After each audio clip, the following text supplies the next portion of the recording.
Mga kapatid, maraming tao ang attracted sa blessings ng gospel. Many are excited about Christ for a time. Naririnig nila ang katotohanan, in-enjoy nila yung fellowship, Christian fellowship. In fact, they may even show signs of spiritual interest na masasabi natin mananampalataya talaga ito. But some mistakenly think that beginning the Christian life is enough. Enough na minsan sa aking buhay nagtiwala ako. Sinorender ko yung buhay ko sa Panginoong Hesukristo. They act as though reaching the starting line is the same as finishing the race. Yet the Christian life is not merely about making a profession of faith once. It is about continuing to trust in Christ throughout our lives. True believers do not simply start with Christ, they continue with Christ. And that perseverance must be until the end. We must be firm to the end. This gives us the idea then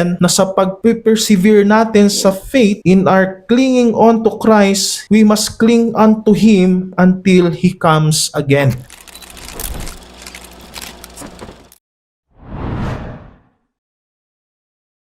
Magandang umaga po sa bawat isa. Let's open our Bibles in Hebrews chapter 3, verse 14 to 19. Babasahin ko po sa ESV version. Hebrews 3 verse 14, "For we have come to share in Christ, if indeed we hold our original confidence firm to the end. As it is said, today, if you hear His voice, do not harden your hearts as in the rebellion. For who were those who heard and yet rebelled? Was it not all those who left Egypt, led by Moses? And with whom was he provoked for 40 years? Was it not with those who sinned, whose bodies fell in the wilderness? And to whom did he swear that they would not enter his rest, but to those who were disobedient? So we see that they were unable to enter because of unbelief." Tayo po ay manalangin. Father, we thank you for uh, this privilege again, this uh, time that we can gather as your people to worship you, to meditate upon your word once again. Father, as the hymn that we have sung today reminded us that truly we need you every hour, and this reminds us, O Lord, na patuloy ng pangangailangan namin sa inyo, lalo na sa inyong salita, na patuloy na nagpapaalala sa amin sa kung paano kami mamuhay bilang inyong mga anak. Father, guide us as we once again study the book of Hebrews, as we are again reminded of the greatness of the Lord Jesus Christ, of the greatness even of the covenant that we now have through Him, that was inaugurated through His blood, O Lord. Father, may your name be glorified, be lifted up. This is our prayer in Christ's most precious name. Amen. Marami pong mga tao no ang nagsisimula with excitement sa pananampalataya, but they struggle not to finish it. No, just example is ang isang estudyante na he may start the school year no highly motivated, yet lose interest as the months pass. No, tulad ng isang bata, excited, no, inaayos niya pa yung kanyang notebook no sa bago magsimula ang klase, or even sa sports, no, just like cycling, no, one may enthusiastically ride every day, excited for several weeks, only to gradually abandon the habit. No, in many areas of life, beginning well is often easier no than finishing well. No, and yung same danger exists even in the Christian life. No, many profess faith in Christ.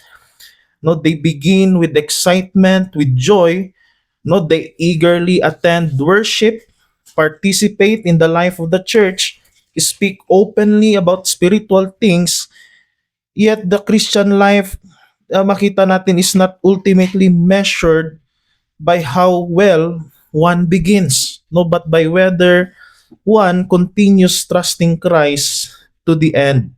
And recognizing itong danger na ito, the author of Hebrews writes to believers who, as we have already learned, were facing trials. No, they were facing opposition, temptations that threatened them to draw away from Christ. No, kaya nga sa Hebrews 3 verse 13, no, exhortation dito is ang command dito ng author is to exhort one another every day as long as it is called today, that none of you may be hardened by the deceitfulness of sin.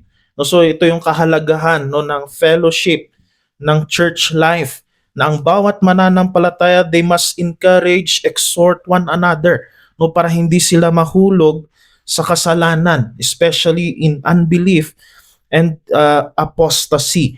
And this command reveals, no, again, an important truth na ang paalala actually ng verse 13, tulad ng sabi ko kanina, ay hindi dinisenyo ng Panginoon ang mananampalataya to persevere in isolation, na magsarili siya.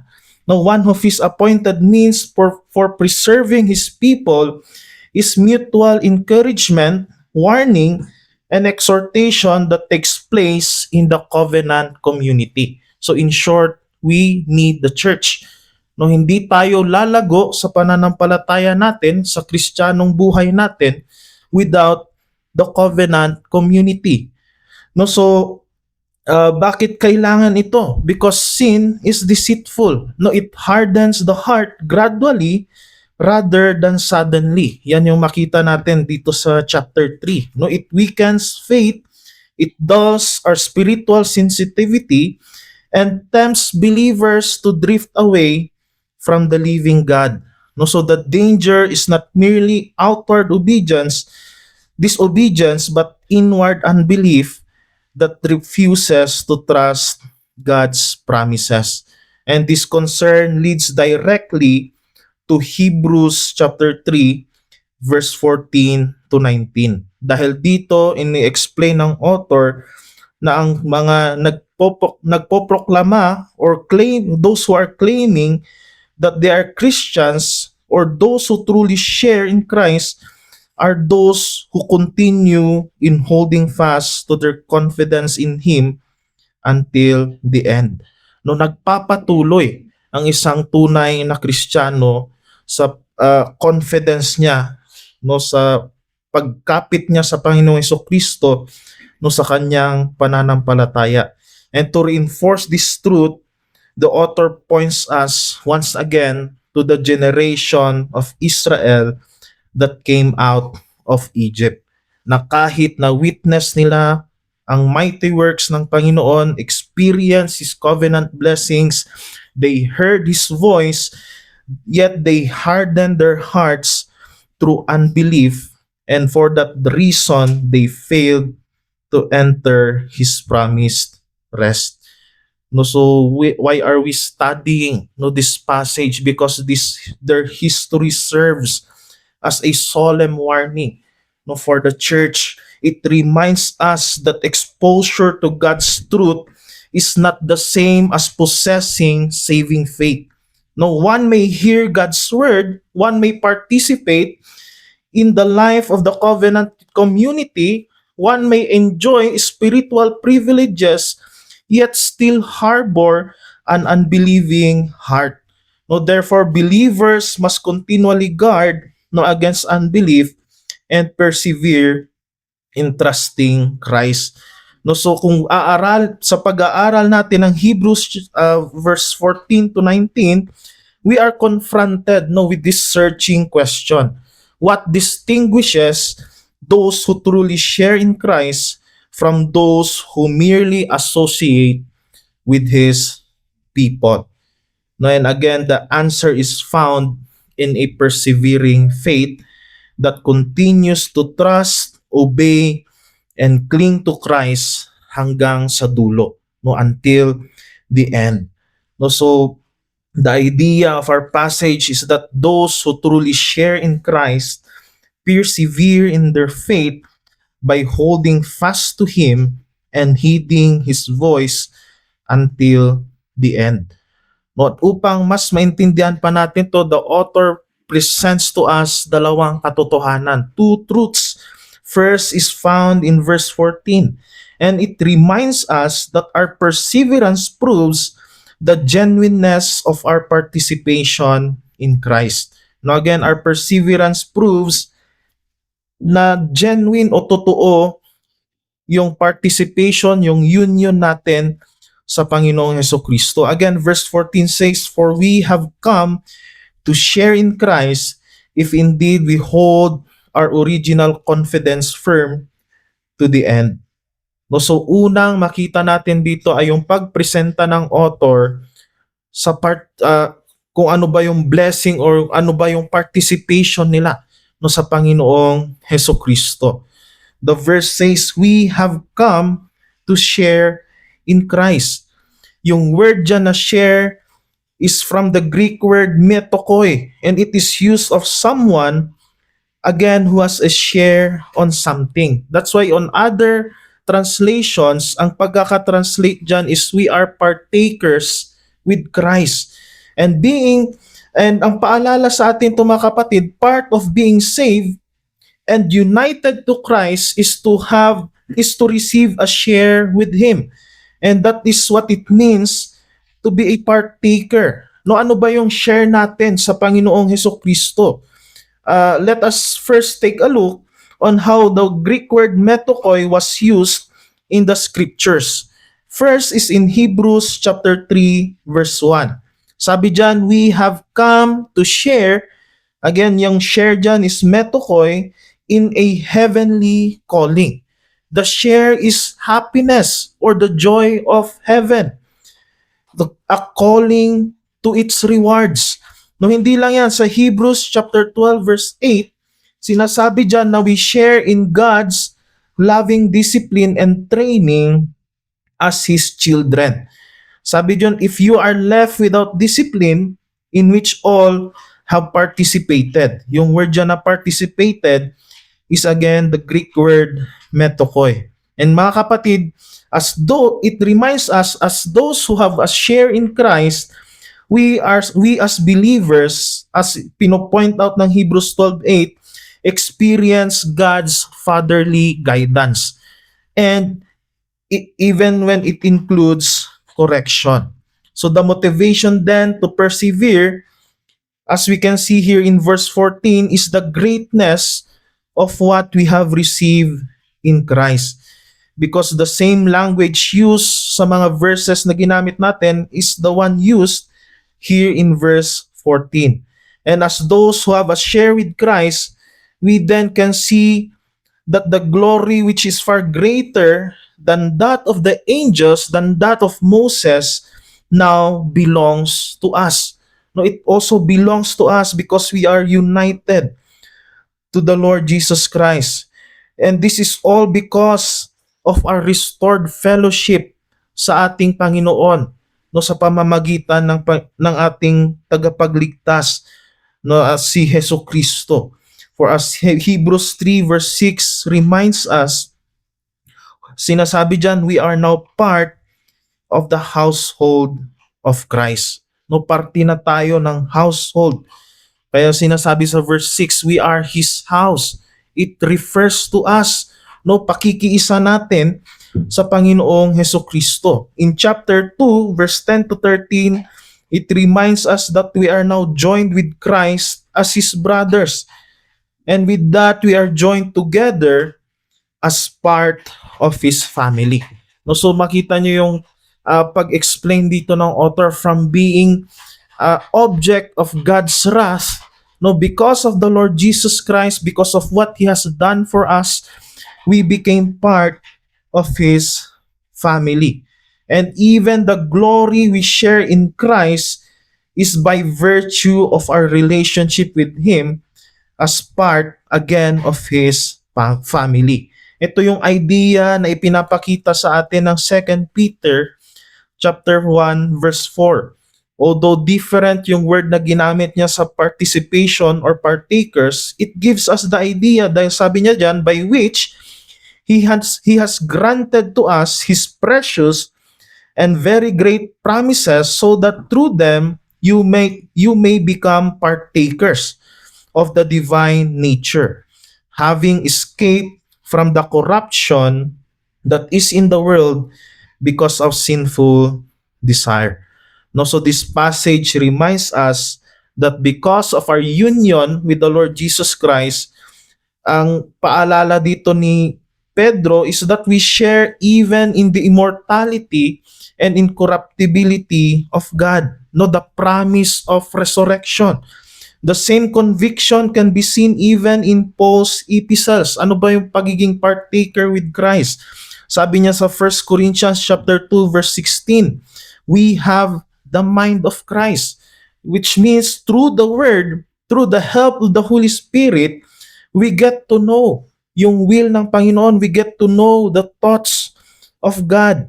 In 1 Corinthians 1 verse 30, sabi niya doon, Christ became for us wisdom from God, that is our righteousness, holiness, and redemption. Sa 2 Corinthians 5 verse 21, sinasabi niya rin, in Him, we might become the righteousness of God. So the point here again is because we are united to Christ, we also receive what belongs to Him and what He gives to us. And being a partaker then ay napakalaking blessing. It is such a great blessing and privilege. Kaya nga't yung warning dito ng author is that because of the blessings that you have received in Christ, the warning is you must never abandon your faith in Christ. No, kanino mo pa sino bang nagkapagbigay ng mga pagpapala na ito sa iyo kundi si Hesukristo lamang. So the author shows us then or to them that to be a genuine believer dapat nagpapatuloy sa pananampalataya sa Panginoong Hesukristo hanggang sa dulo ng kanyang buhay. Kaya ito yung sense ng sinasabi sa last phrase ng verse 14. We are partakers with Christ if indeed we hold our original confidence firm to the end. Or sa mas literal niya na translation, as long as we hold firm our initial foundation until the end. So ang tanong dito, sino or ano yung original confidence natin? Ano yung ating initial foundation? The phrase here, yung last phrase, is a conditional clause. No, condition, which is the same with verse 6 ng chapter 3 nung sinasabi niya, we are His house if indeed we hold fast our confidence and our boasting in our hope. Aligning that with verse 14 na sinasabi niya, for we have come to share in Christ. No, and on a side note, these two verses reminds us that the people of God is composed of those who truly believe in Christ. And by examining yung word na confidence o sa original hypostasis, na ang ibig sabihin niya is that which stands under, that which underlies, it reminds us na ang confidence dito, ang meaning niya is foundation. No, sino ba yung foundation? No, it refers to a substance, a person, or a foundation. And it then gives us the idea of remaining firm upon someone or something as our foundation sa ating pagpapatuloy sa pananampalataya. Kanino ba tayo? Sino ba? O kanino ang pundasyon ng ating pananampalataya? No, so the author then reminds us, no, to whom our confidence must be, no, as we persevere in the faith. And the author reminds us then na ang ating confidence, it is not simply clinging to a conviction, but to hold firmly to the underlying reality. And what is that underlying reality? Hindi nito ibig sabihin na it is not to try hard or to keep on believing or to trust on how strong our faith feels. No, hindi ito nakasalalay sa sarili natin.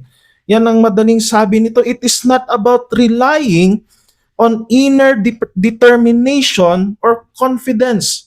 Instead, ang ipinapaalala ng author dito, holding on to our original confidence is to hold on to what is really true and what is really solid. It is to trust in someone outside of ourselves. No, yan yung paalala dito ng author. Hindi ito nakasalalay sa atin. It relies upon someone else. No, it is to trust in someone outside of ourselves, to one who is more real, who is more reliable. Sino ba ito? The context shows us it is the Lord Jesus Christ.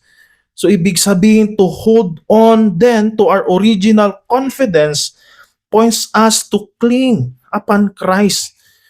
Not the one who is described in chapter 3 verse 1 to 2 as the apostle and high priest of our confession. The one who is faithful to him who appointed him, who as chapter 1 verse 11 reminds us is the one who remains forever. It is Christ. Kaya nga sabi ni Grindheim, this reality is not the Platonic world of ideas, a reality that contrasts with the physical world. Rather, it is the reality that manifested itself in the Son. The reality, mga kapatid, which our original confidence points to is the Son, no, the Lord Jesus Christ. The radiance, tulad ng sabi ng author, the radiance of the glory of God, the exact imprint of His nature. No, this reality is Christ who shared in flesh and blood through His incarnation with, as we can see in chapter 2 verse 14, and to the one who was made like us in all things. Mga kapatid, to hold on to our original confidence is to have a living relationship with Christ and to continue in trusting Him. Yan yung essence ng conditional phrase sa verse 14. It shows us perseverance to the end is not automatic. No, it always depends on a living relationship and trust in the Savior. Na sa iyong buhay bilang isang Kristiyano, patuloy kang kumakapit sa Panginoong Hesukristo. Hindi ka nagtitiwala sa anumang bagay o sa konteksto ng mga professing believers na ito, hindi sila dapat kumapit no sa ritual ng Jewish practices, no, to the old covenant. Rather, they must cling on to the Lord Jesus Christ no matter what the pressure is na ginagawa sa kanila ng mga Jewish people. Let me share to you yung quotation ni John Calvin, no, as he cites the danger of failing to progress or to persevere in the faith. Sabi niya, many, having only tasted the gospel, do not think of any progress as though they had reached the summit. Thus it is that they not only stop in the middle of their race, yea, nigh the starting post, but turn another way. Plausible indeed is this rejection. What can we wish more after having Christ? But if He is possessed by faith, we must persevere in it, so that He may be our perpetual possession. Christ then has given himself to be enjoyed by us on this condition, that by the same faith by which we have been admitted into participation of him, we are to persevere so great a blessing even to death. No, pagpapatuloy hanggang, sabi ni Calvin, hanggang kamatayan, hanggang sa kunin ng Panginoon yung ating mga buhay. Mga kapatid, maraming tao ang attracted sa blessings ng gospel. As I have said a while ago, many are excited about Christ for a time. No, naririnig nila ang katotohanan, in-enjoy nila yung fellowship, Christian fellowship. In fact, they may even show signs of spiritual interest na masasabi natin mananampalataya talaga ito. But some mistakenly think that beginning the Christian life is enough. No, enough na minsan sa aking buhay nagtiwala ako. Sinorender ko yung buhay ko sa Panginoong Hesukristo. They act as though reaching the starting line is the same as finishing the race. Yet the Christian life is not merely about making a profession of faith once. No, it is about continuing to trust in Christ throughout our lives. Kaya ang punto nito mga kapatid, true believers do not simply start with Christ, they continue with Christ. And that perseverance must be, as I have said, patuloy kong pinapaalala dito, must be until the end. Kaya nga sabi sa last phrase ng verse 14, we must be firm to the end. This gives us the idea then na sa pag-persevere natin sa faith, in our clinging on to Christ, we must cling unto Him until He comes again. Na yun yung essence ng word dyan na end. It is eschatological. Ibig sabihin, magpapatuloy ka sa Panginoong Hesukristo hanggang sa pagdating niya. It points to the time when Christ will come again in judgment. Yan yung ibig sabihin dyan ng word na end. As we can see in chapter 9, verse 27 to 28, and chapter 10, verse 25 and 37. And so to hold firm to the end, we are then called to walk in this new life, live in it, enjoy God's gift to us. Matthew 10 verse 22, sabi niya doon, the one who endures to the end will be saved. Revelations 2 verse 10, be faithful unto death, and I will give you the crown of life. So nagpapatuloy tayo dapat sa Panginoong Hesukristo. Yes, madadapa tayo sa ating buhay bilang Kristiyano, madadapa tayo, magkakasala tayo, pero tayo ay babangon muli at magpapatuloy sa Panginoong Hesukristo. And it is even more a wonder, mga kapatid, to think that as we hold to our original confidence firm to the end, Christ is the one who strengthens us. Yan yung wider scope ng perseverance ng mga saints. Na it is a wonder that the Word of God commands us persevere in the faith. But Christ is actually the one who strengthens us. Yes, we persevere, but it is Christ who preserves us para tayo ay magpatuloy. And isn't it a wonder, mga kapatid, that even in our perseverance in the faith, it is Christ who strengthens us. Na hindi lang pala ito pa rin nakasalalay sa sarili natin. It still relies upon God, upon the Lord Jesus Christ. As Hebrews 7:25 reminds us, our perseverance rests on Christ's ongoing priestly ministry to each one of us. Nagpapatuloy tayo. Yung idea ng Hebrews 7, because Christ is praying for us, interceding for us, as our mediator, as our high priest. No, this is best illustrated when Christ prayed for Peter no before his betrayal. Sabi niya sa Luke 22 verse 32, I have prayed for you, no, that your faith may not fail. Peter sinned by denying Christ, yet he was restored because Christ preserved him. No, iningatan siya ng Panginoong Hesukristo. The idea is also seen in Hebrews 12 verse 2, looking unto Jesus, the founder and perfecter of our faith. Mga kapatid, Christ is not only begins faith in us, He also brings it to completion. The same Christ who grants faith in us is also the one who sustains it. The London Baptist Confession of Faith, chapter 17, paragraph 1 states that believers persevere upon, sabi niya doon, upon the immutability of the decree of election flowing from the free and unchangeable love of God the Father.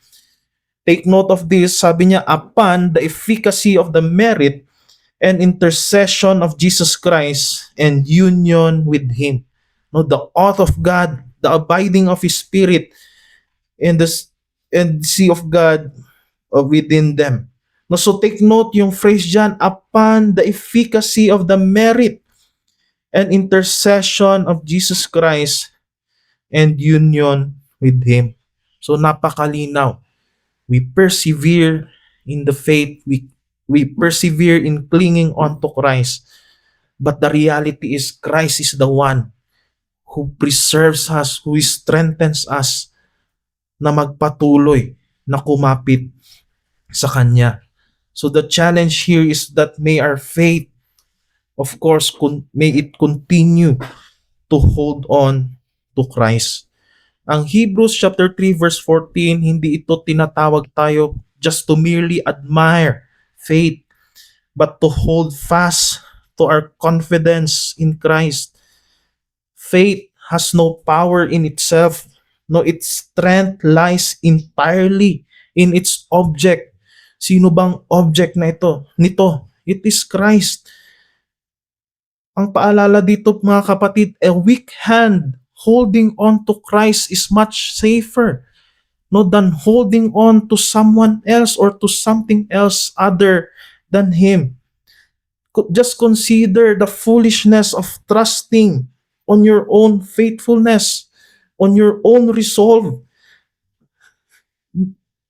because it changes, no, even your emotions. If your faith relies on your emotions, it fluctuates, nagbabago-bago. Your spiritual zeal rises, it falls. So if your perseverance ultimately depends on the strength of your grip on Christ, then you have every reason to fear. No, if you are relying on yourself. But if it depends on Christ's grip on you, then there is solid ground for assurance. Brethren, Hebrews does not allow complacency. No, apostates in the church may profess Christ, participate in the life of the covenant community, appear to run well for a time, but eventually they reveal that their confidence was never truly in Christ Himself. So sa ating pamumuhay bilang mga Kristiyano, instead of asking yourself, gaano ba katatag yung pananampalataya ko, how strong is my faith, what you should be asking yourself instead is my faith, is my confidence truly resting upon Christ? Because the greatest danger, mga kapatid, ay hindi weak faith, but rather misplaced faith. No, it is possible to trust in church membership, your theological knowledge, ministry involvement, past professions of faith, worst of all, to trust on your years, so-called, of being a Christian. But Hebrews calls us away from all these false confidences and directs us to Christ alone. Sa Panginoong Hesukristo lang dapat tayo kumapit. hindi sa mga bagay na ito.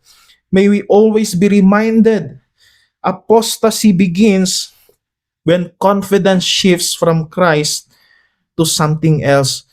Perseverance continues only as faith remains and clings upon Christ alone. So that's the reminder of verse 14. Tayo'y dadako na sa ating pangalawang punto.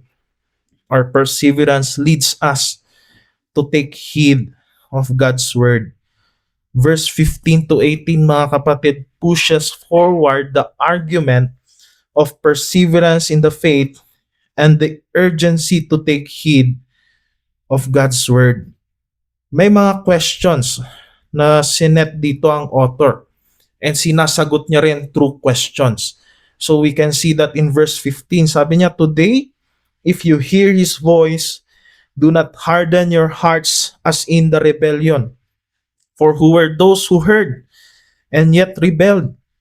That's the first question. And the answering question is that, is not all those who left Egypt led by Moses? And with whom was he provoked for 40 years? Was it not those who sinned, whose bodies fell in the wilderness? And with whom did he swear that they would not enter his rest, but to those who were disobedient? So we see that they were unable to enter because of unbelief. Mga kapatid, the very purpose why the author repeats the warnings of Psalm 95 here is to warn believers against unbelief and apostasy. Of course, yan yung context ng chapter 3. And dito siya nagwawakas sa kanyang argument with the consideration na makita natin na yung patuloy niyang paalala through the example of Israel, you must never repeat what they had done. No, these believers are considering to turn their backs on Jesus, and they're trying to find their hope in something else or somewhere else. No, the church to whom the author directs his message had some who came out of Judaism. So sa composition ng church, sa composition na yun, may mga Judaizers, no, those who still believe na dapat sundin pa rin ang practices ng Judaism. And it is probable, again, that these people are persuading them, the professing believers, to leave or turn their backs to Christ and promising them that they would find everything they need in Judaism. But the author here warns them, kung tatalikuran nyo ang Panginoong Hesukristo, matutulad kayo sa nangyari sa Israel, sa wilderness generation ng Israel. Because mga kapatid, the wilderness generation of the Israelites saw and heard wondrous things of God. Imagine that they witnessed great miracles. Their lives were spared by the blood of the Passover lamb. God gave them Moses. And even God is the one leading them no, throughout their journey. As we can see in scripture, it is by great cloud by day, great fire by night. It is God leading them. Ang mga taong ito, narinig nila ang salita ng Panginoon. They know God's will. They knew of God's will. So therefore, they had no excuse. Yet, even though alam nila ang salita ng Panginoon, they rebelled against His will. These people provoke God with their sinful disobedience again and again, no, for 40 years as they wandered in the wilderness. But despite their disobedience, makita natin na God richly blessed them by providing for all their needs. Still, God cared for them. Yet despite receiving such marvelous blessings, sila ay nagpatuloy sa disobedience nila sa Panginoon. And as a result, they were unable to enter the rest of the promised land. Mga kapatid, yung patience ng Panginoon sa kanila was exhausted because of the repeated disobedience towards Him. Kaya nga yung sa verse 18, sinasabi niyon, it says that, sinasabi doon that God swore that they would not enter His rest. God made an oath na hindi sila makakapasok sa promised land.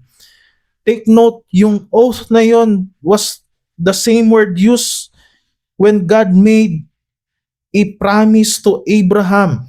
But as we can see in Hebrews chapter 6 verse 13 to 18, na ito yung oath na ginawa ng Panginoon kay Abraham, but that same word, that same oath was used here to show the judgment of God that He imposed upon that wilderness generation. Hindi sila nakapasok sa promised land. No, these people missed out on God's blessing of rest in the promised land. And mind you, dito sa chapter 3, yung defect nila is described, which is described as hardness of heart, yung pagtest nila sa Panginoon, they're going astray, the rebellion, yung pagkakasala nila, yung disobedience nila. Ang description dyan sa verse 19 ng chapter 3 is unbelief. No, so it all points out na hindi sila nagtitiwala sa Panginoon despite all that God has done to them. As I have said a while ago, mga kapatid, close proximity to God's blessing is not the same as persevering in faith.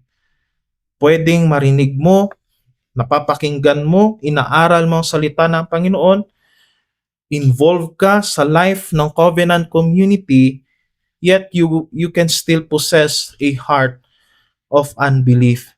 And this is all the more reason why this passage's relevance to us is to remind us that those who had experienced God's goodness should not become complacent, but rather persevere in the faith. Because just like Israel, those who forsake God would lose their rest and inheritance. No, so ito yung kung na-miss out ng Israel ang rest sa promised land, may I remind you mga kapatid, now that we are in the new covenant, greater judgment will be upon us if we turn our backs to the Lord Jesus Christ. Alam natin na inilatag ng author ng Hebrews, Christ is better than the old. So there is greater judgment if we would turn our backs to the Lord Jesus Christ. If Israel didn't escape judgment dahil sa hindi nila pagtitiwala sa Panginoon, even to the message given to them through Moses, how much greater is it, mga kapatid? How much greater is the judgment of unbelief towards Christ? How greater would be the judgment by the final revelation of God, our high priest. How greater would be the judgment of the Son of God, the heir of all things, the creator of the world, the glory of God, the one who upholds the universe by his power. How greater would be the judgment of the one who purified us from all our sins, the sovereign Lord who reigns over us, more glorious than angels, than Moses, the one who is the mediator of the new covenant. How greater would be the judgment of unbelief and apostasy upon Christ, of those who trust in themselves rather than to hold to their original confidence in Him, to those who would not remain on their faith in Him or to cling upon Him for the rest of their lives. Mga kapatid, the disobedient generation of Israel in the wilderness missed the rest of the promised land. But in Christ, let me remind you, a better rest would be missed out by those who would turn their backs at Him. The rest as later on would be tackled in chapter 4, is eternal rest. Hindi lang rest sa promised land, it is eternal rest. And this eternal rest is fellowship with God. Ito yung tinuturo ng Biblia, the eternal Sabbath of the new heavens and the new earth. As we can see even in Revelations 14 verse 13. Sabi doon, blessed are the dead who die in the Lord from now on. Bakit? Because as the Spirit says, that they may rest from their labors, for their deeds follow them. Revelations 21 verse 1 to 4. Sabi doon, then I saw a new heaven and a new earth. Behold, the dwelling place of God is with man. He will wipe away every tear from their eyes, and death shall be no more. Yung rest, eternal rest, is the consummation of God's redemptive purpose, wherein the curse would be gone and God's people would dwell permanently in His presence. No, Revelations 21:22 reminds us, sabi doon, and I saw no temple in the city, for its temple is the Lord God, the Almighty, and the Lamb. It reminds us eternal rest is communion with God, uninterrupted fellowship with Him forever. This is the rest that would be missed out by people who are not taking heed sa salita ng Panginoon, sa mga taong hindi kumakapit sa Panginoong Hesukristo sa kanilang pananampalataya. Revelations 22 verse 1 to 5, sabi doon, they will see His face, referring to Christ, and they will reign forever and ever. We are now in awe sa blessings ng salvation na natatanggap natin ngayon. But let me remind you, hindi nagwawakas sa buhay na ito, no, yung extension ng blessings. No, we are still waiting for glorification. And in that glorification, we will be able to witness the climax, no, of redemptive history, wherein we will dwell in His presence and serve Him without sin and enjoy Him forever. No, I hope and I know na ito yung nilulook forward natin when we meet Christ finally, my Savior. No, finally I can see Him face to face, serve Him without sin, dwell with Him forever, enjoy Him forever. So the point here is that, mga kapatid, this is the rest secured and offered to all by Christ, to all who would persevere in their faith. So the challenge is, let us continue to take heed of God's word, no, as we persevere in Christ. Yan yung essence ng verse 15. Today, if you hear His voice, no, the warning reminds us, sa buhay natin bilang mga Kristiyano, dapat we must take heed, pag-ingatan, pangalagaan, bigyan natin ng halaga ang salita ng Panginoon, yung mga paalala nito sa atin, yung mga warnings nito sa atin. So personally, in our personal life, we must read God's Word, meditating on its life-changing message, its warnings, its reminders upon us. No, I can't imagine a believer, a professing believer who would say na ako ay nagpupursigi sa pananampalataya ko pero hindi niya binibigyan ng halaga ang salita ng Panginoon. Dahil paano malalaman yung nais niya sa iyong buhay? No, paano malalaman, makikilala pang malalim ang Panginoon if you're not giving importance to His Word? How would you be reminded of your life, the warnings, na yung sin, na akala mo, ay yung mga bagay na ginagawa mo sa buhay mo, akala mo ay tama, pero itinuturo pala ng Biblia, ito ay mali. If you are not taking heed to His Word. Mga kapatid, each day demands fresh appointment with God. made real through our systematic reading of God's Word, and of course, by prayer. No, hindi minamadali no yung pag-spend ng time sa salita ng Panginoon. No, hindi siya tulad ng ipine-present ng mundo ngayon, 5-minute time with God. No, alam niyo yung mga bagay na yun. We need this daily meeting with God so that we do not neglect what His will is for our lives. The message of Hebrews commentary reminds us the Christian who does not make a special point of setting aside in each day a particular time for the cultivation of his spiritual life is not likely to make progress in spiritual maturity.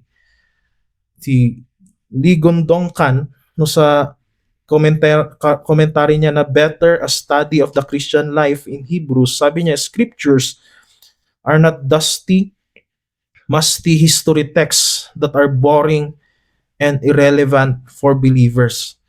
Those scriptures were inspired by the Holy Spirit so that we would know how to live the Christian life right. No, so this is the challenge for us. Spend time with His Word. And as a church, we must continue to hear the Word of God publicly and study it corporately. It reminds us the church is our means of grace.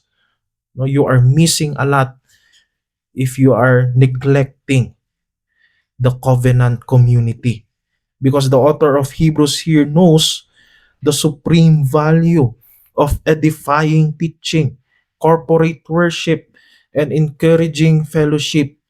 Kaya't mga kapatid, do not neglect regular attendance at public worship and even opportunities no for Christian teaching, fellowship. This is the essence ng encouragement ng Hebrews 10:25. I know we all know this, not neglecting to meet together as is the habit of some, but encouraging one another all the more as you see the day drawing near.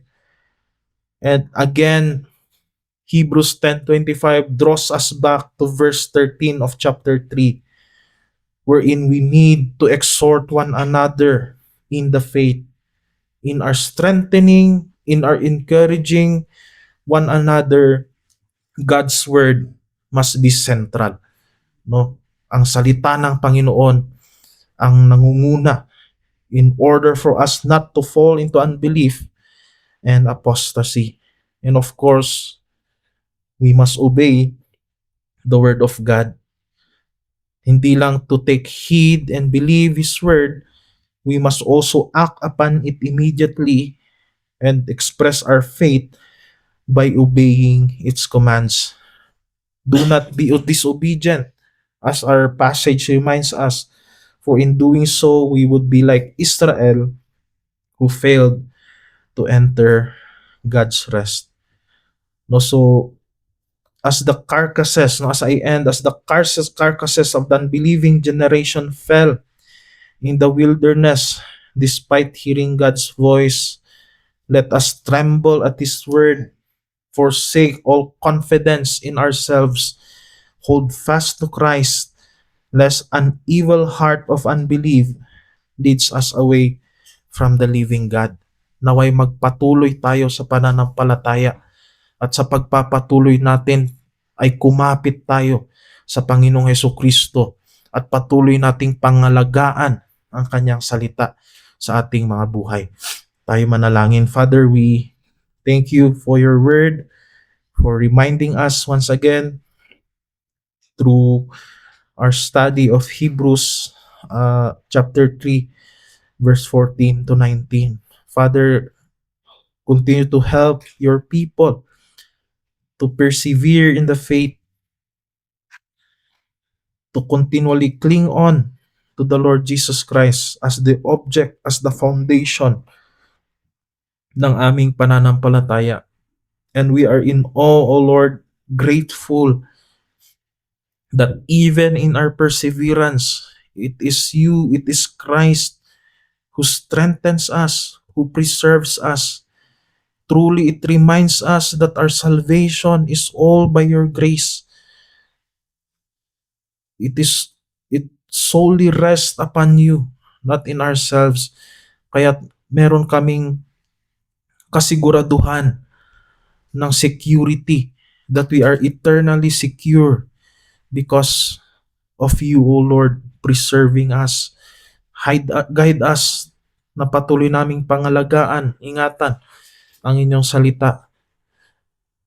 Continue to remind your people even of the importance of your word privately in our homes and even corporately as a church, that we would never miss out the blessings of being part of a covenant community wherein the fellowship, the encouragement, the preaching, the teaching are all centered on your word.